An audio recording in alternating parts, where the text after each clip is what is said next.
Hola, ¿qué tal? Yo soy el ingeniero vegano Y yo soy la nutrióloga Lía Kimu. y esto es Corazón Vegano, Un podcast que está hecho desde nuestro corazón. hasta tu corazón.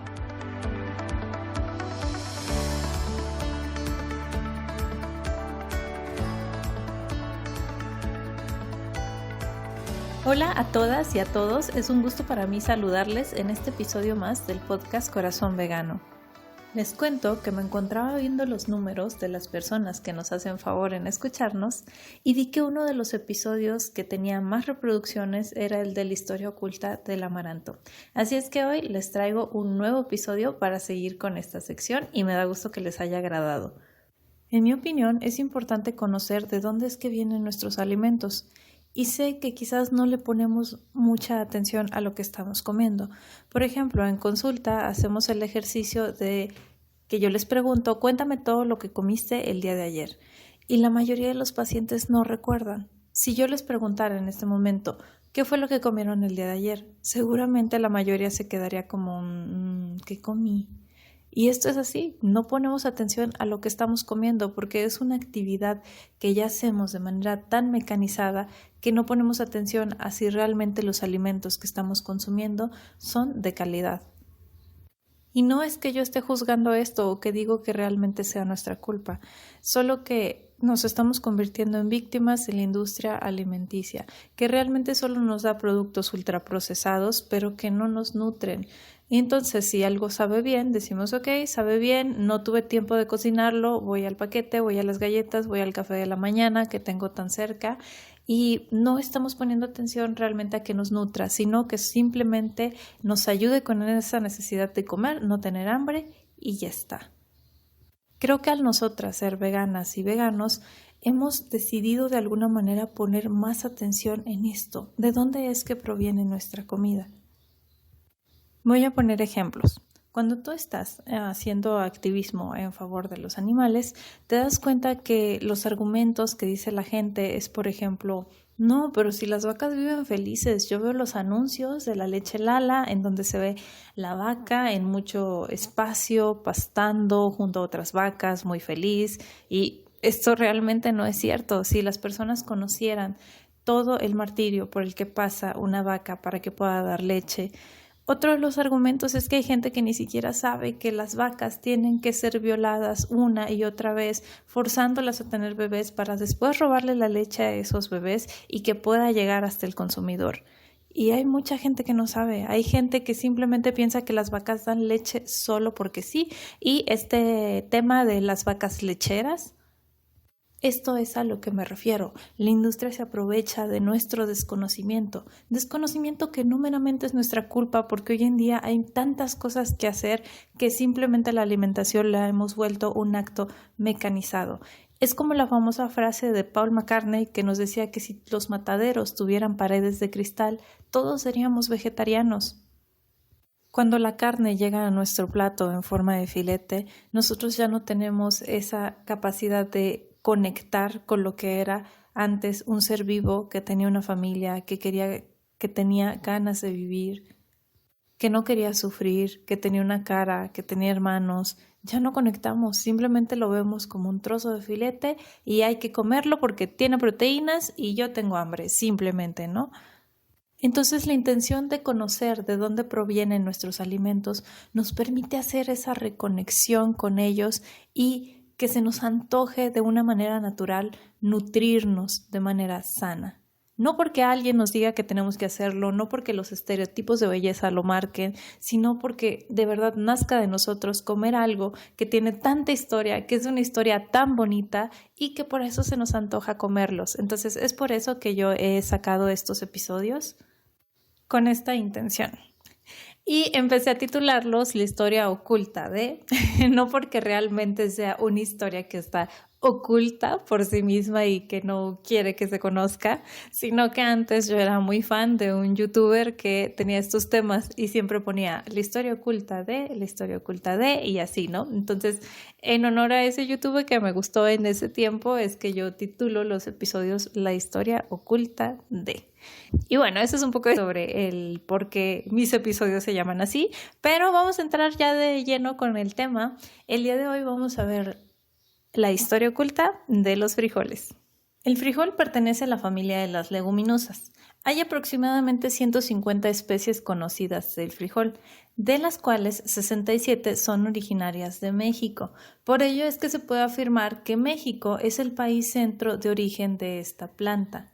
En México sabemos que el frijol tiene un valor cultural enorme, porque ha sido consumido durante varios siglos junto al maíz. De hecho, es uno de los componentes centrales de nuestra dieta.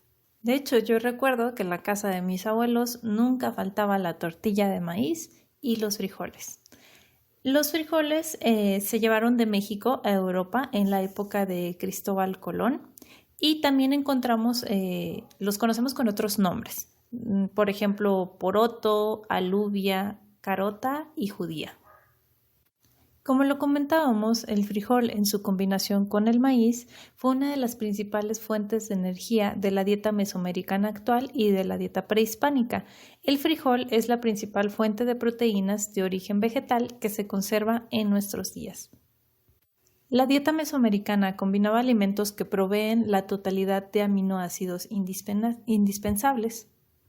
Y este dato es importante porque es otra de las clásicas que siempre nos dicen nosotras las veganas. Nos dicen, es que ¿de dónde sacas tus proteínas? Ahí está, el frijol es una buena fuente de proteínas.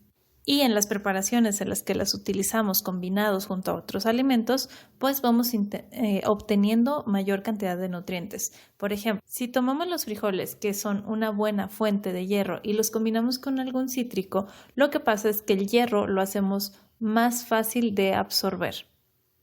Si hacemos combinaciones como con el maíz, obtenemos los aminoácidos indispensables en cantidades suficientes. ¿Cómo se les ocurre comer el frijol? Realmente hay muchísimas recetas. Yo diría que una de mis favoritas es una ensalada de frijol, que ya sé que pocos consumen ensaladas con leguminosas, pero inténtenlo, de verdad. Son maravillosas.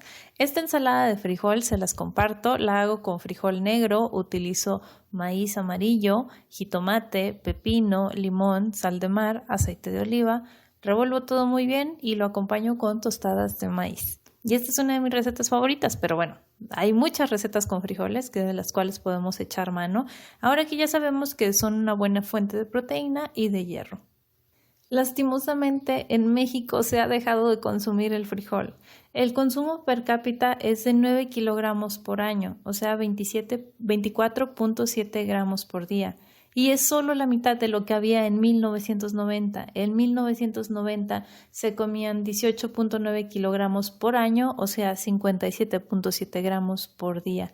Inclusive en algunos sectores sociales el consumo de frijol ha desaparecido, lastimosamente porque empezó a tomarse la carne o el consumo de productos de origen animal como símbolo de riqueza. Y entonces los frijoles se empezaron a tomar como símbolo de pobreza, lo cual es algo meramente ridículo. También comenzó a verse los frijoles como si simplemente fueran una guarnición. Hay gente que hoy en fecha me sigue diciendo, es que yo siento que no comí, sino desayuno, como y ceno con carne. Y entonces los frijoles lo toman como una simple guarnición. Y no, a ver, ya dijimos que el frijol en combinación con el maíz hacen una perfecta dupla de una proteína completa, por lo cual volvería totalmente innecesario el comer la proteína animal. Desgraciadamente, hace algunos años inició una marcada disminución en el consumo de alimentos tradicionales que comenzaron a sustituirse poco a poco por alimentos refinados de trigo o procesados con elevadas cantidades de azúcares y grasas. Y la desventaja es que también se vuelven más accesibles por su precio y disponibilidad, porque tú sales y en la esquina hay una tiendita en donde vas a encontrar galletas, vas a encontrar panecitos. Y siendo sinceros, difícilmente, si no nos llevamos nuestro tupper preparado con comida, difícilmente encontraremos una opción saludable allá afuera. Y si la llegamos a encontrar, no va a ser tan económica como estos productos ultraprocesados que, aparte de ser malos, son muy baratos. Y tristemente, así es como se ha ido abandonando una dieta ejemplar que tiende a ser más saludable, que es económica y ecológicamente más eficiente que otras dietas porque es completa, suficiente, equilibrada, diversa, atractiva y que aparte es producto de milenios de cultura y experiencia que se basa en el nixtamal y el frijol, y que si volviéramos a ellos no exageraríamos en el consumo de grasas, colesterol, azúcar y productos de origen animal. Cada vez es más frecuente que la población sufra de enfermedades cardiovasculares y diabetes, y no es raro encontrar estas enfermedades entre nuestra familia. Por eso el día de hoy los invito a consumir frijoles, a regresar a nuestras raíces y no abandonar esta dieta que es producto de milenios de cultura. Y si aún no los convenzo de comer frijoles, ahí les van algunas ventajas. El frijol se caracteriza por tener un precio bastante accesible. También es un producto estratégico para el desarrollo rural y social del país. Soporte nutrimental es buenísimo. Tiene un importante contenido, sí, de carbohidratos y minerales, pero también nos aporta una fibra muy buena y es una importante fuente de proteínas. Es uno de los productos agrícolas que más genera empleos en el campo. ¿Y qué frijol comer? Pues ahí va otra ventaja. Hay un gran número de variedades y todas estas tienen un valor cultural muy grande, pues durante siglos ha sido un componente central de nuestra dieta junto con el maíz. Encontramos diversos tipos de frijol. Uno de ellos es el frijol conocido como frijol peruano, amarillo o mantequilla, que es este que, como su nombre lo dice, tiene una apariencia un poquito más amarilla. El frijol flor de mayo o pinto también es uno de los más conocidos y bueno, se caracteriza porque tiene una distribución de colores entre amarillo y rojizo. El frijol negro, que igual como su nombre lo dice, es un frijol de color negro y este normalmente se prepara con epazote y queda muy rico. El otro tipo de frijol es el conocido como pinto o vaquita y su nombre es debido a sus manchitas tintas en la corteza. Ahora, para cocer el frijol, ¿qué es lo que tenemos que hacer? También en las cocinas mexicanas se ha dejado de cocer el frijol. Normalmente ya los encontramos en su versión enlatada, empaquetada o en la tortillería donde los venden ya cocidos. Pero si nosotros lo queremos cocinar, ¿qué es lo que tenemos que hacer? Primeramente debemos de limpiar bien el frijol para quitarle tierra, ramitas o hay veces que traen algunas piedritas, entonces debemos de limpiarlos muy bien. Ya después lo vamos a enjuagar con agua limpia y ya que estén limpios y enjuagados, vamos a llenar un cazo con bastante agua y vamos a dejar remojando ahí los frijoles toda la noche. Por ejemplo, si el día de mañana quisiéramos comer frijoles, hoy durante toda la noche los vamos a dejar remojando en esa agua. El día de mañana lo que haremos es tirar esa agua, darles otra enjuagada y ahora sí va a la olla para que se cosa. Lo puedes hacer en olla express, en olla de cocción lenta, en una olla tradicional y de esto va a depender el tiempo de cocción del frijol. Por ejemplo, en una olla de cocción lenta se llevan hasta 5 horas, en olla tradicional pudiera ser 3 horas, 4, depende del tipo de frijol, porque bien hay unos que son más duros que otros, como es el caso del frijol negro, normalmente tiende a ser de una corteza más durita. Así lo haces en una olla express, puede quedar en 45 minutos. Entonces, de esto variará los tiempos de cocción dependiendo de cómo es que tú los cozas, pero bien importante dejarlos en remojo toda la noche para que el tiempo de cocción sea menos y también para que reduzca, que te produzca gases al consumirlos. Entonces, por eso sí es muy importante el dejarlos en remojo, ya que, como les comentaba, además de que el dejarlos en remojo facilita la cocción, ayuda a que sean más digeribles y así podamos aprovechar mejor sus nutrientes, ya que con esto reducimos los fitatos y mejoramos la biodisponibilidad. Y para cerrar el capítulo de hoy, digamos conclusiones. Hay que comer más frijoles, hay que comer de la amplia variedad que se nos da. Pinto, peruano, negro, de todos. Prueba de todos y ve cuál te gusta porque en sabores cambian y también me han contado algunos pacientes que algunos les inflaman y otros no, así es que ve con cuál te acomodas mejor. Intenta diversas recetas. Hay hasta brownies de frijol, entonces intenta diversas recetas en sus versiones dulces, su versión salada, en su versión con una preparación más extravagante, una preparación más sencilla como una ensalada. El frijol no es una guarnición, si nosotros lo consumimos puede ser un platillo fuerte, así es que quitémonos de la idea de que hay que comer siempre carne en cada comida, porque esto es incorrecto. El frijol en su combinación, como lo mencionamos durante el capítulo, en dupla con el maíz, es una muy buena proteína completa. Si te preocupan esos gases y flatulencias características después de haber comido frijol, no te preocupes, que dejándolos en remojo nos ayuda con la digestibilidad de la proteína. Tiene un costo medioambiental menor que el comer carne, es más barato y definitivamente no es comida de pobres, así es que también quitémonos esa idea de la cabeza porque normalmente el colectivo popular tiende a creer esto. Elevar la demanda del frijol no solo tiene ventajas nutrimentales y ambientales, sino que puede ayudar a conservar algunas de sus variedades que están en peligro de extinción por el abandono en su consumo. Es urgente revalorizar la herencia milenaria de una buena alimentación. La dieta tradicional mexicana, basada en la biodiversidad nacional, es un ejemplo en todos los sentidos y el frijol es primordial como fuente de proteína.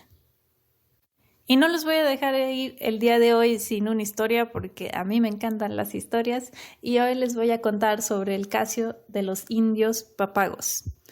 Hace unas décadas, los indios papagos, cuyo territorio original se extendía por Arizona, Estados Unidos, el norte de Sonora, en México, en una reserva cerca de Tucson, Arizona, comenzaron a padecer los síntomas de una enfermedad desconocida entre ellos. Comenzaron a sentir sed, fatiga, su vista de pronto se volvió borrosa y las pequeñas heridas que antes solían sanar se estaban convirtiendo en graves infecciones. Ellos comenzaron a notar que sus remedios naturales no daban resultado, por lo cual emprendieron un largo viaje en busca de un doctor. A veces, estos llegaban demasiado tarde para así poderles salvar la vida. Había que amputarles un pie, una pierna ulcerada por la diabetes. ¿Qué estaba pasando? ¿Por qué la mitad de ellos sufría un mal que no existía en la reserva 2 generaciones antes? La clave se encontraba en los frijoles tepari, que alguna vez fueron parte importante de su dieta. Mientras los papagos, en lengua prima, papago significa gente frijolera, los cultivaron y los consumieron no solo cocidos o preparados con alguna receta especial. Mientras hicieron esto, no se vieron afectados por esa enfermedad, pero en la década de 1930 producían 590 toneladas anuales para el autoconsumo. Sin embargo, en las 7 décadas siguientes, los indígenas fueron a la guerra, participaron en la Segunda Guerra Mundial y en la de Vietnam, y buscaron trabajo en las ciudades y así abandonaron sus cultivos, al grado que en 2001 la cosecha sumó tan solo 45 kilogramos.